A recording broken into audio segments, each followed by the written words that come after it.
കുറച്ച് ദിവസങ്ങളായി ചർച്ച ചെയ്യപ്പെട്ടുകൊണ്ടിരിക്കുന്ന ഒരു വിഷയമാണ് ചുമമരുന്ന് കഴിച്ച് കുട്ടികൾ മരിച്ചു എന്ന വാർത്ത. കഫ് സിറപ്പിൽ വിഷാംശം കലർന്നതാണ് രാജസ്ഥാനിലും മധ്യപ്രദേശിലും കുട്ടികൾ മരിക്കാനിടയുണ്ടാക്കിയ ഏറ്റവും പുതിയ സംഭവം. മരുന്നിലെ വിഷാംശം വൃക്കകളുടെ പ്രവർത്തനത്തെ ബാധിക്കുകയും അവയവങ്ങൾക്ക് തകരാറുണ്ടാക്കി മരണത്തിലേക്ക് നയിക്കുകയും ചെയ്തു. കോൾഡ്രിഫ് എന്ന ചുമ സിറപ്പിൽ ഉയർന്ന അളവിൽ ഡൈ ഇഥൈൽ ഗ്ലൈക്കോൾ എന്ന വ്യാവസായിക രാസവസ്തു അടങ്ങിയിരുന്നതായി തമിഴ്നാട്ടിലെ ഡ്രഗ് ടെസ്റ്റിംഗ് ലബോറട്ടറി നടത്തിയ പരിശോധനയിൽ കണ്ടെത്തി. ഈ രാസവസ്തു ഗുരുതരമായ വൃക്ക രോഗങ്ങൾക്ക് കാരണമാകും.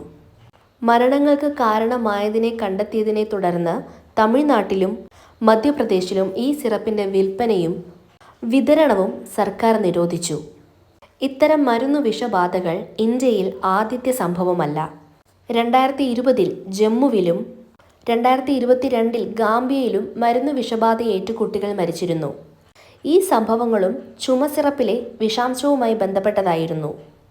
ഡോക്ടറുടെ നിർദ്ദേശമില്ലാതെ സ്വയം ചികിത്സിക്കുന്നതും കുട്ടികൾക്ക് മരുന്ന് നൽകുന്നതും ഒഴിവാക്കുക. ഡോക്ടർമാർ നിർദ്ദേശിക്കുന്ന മരുന്നുകളുടെ ഗുണനിലവാരം ഉറപ്പാക്കുവാൻ ശ്രദ്ധിക്കുക. 2 വയസ്സിൽ താഴെയുള്ള കുട്ടികൾക്ക് ചുമ സിറപ്പ് നൽകുന്നത് ഒഴിവാക്കണമെന്ന് കേന്ദ്ര ആരോഗ്യ മന്ത്രാലയം മുന്നറിയിപ്പ് നൽകിയിട്ടുണ്ട്.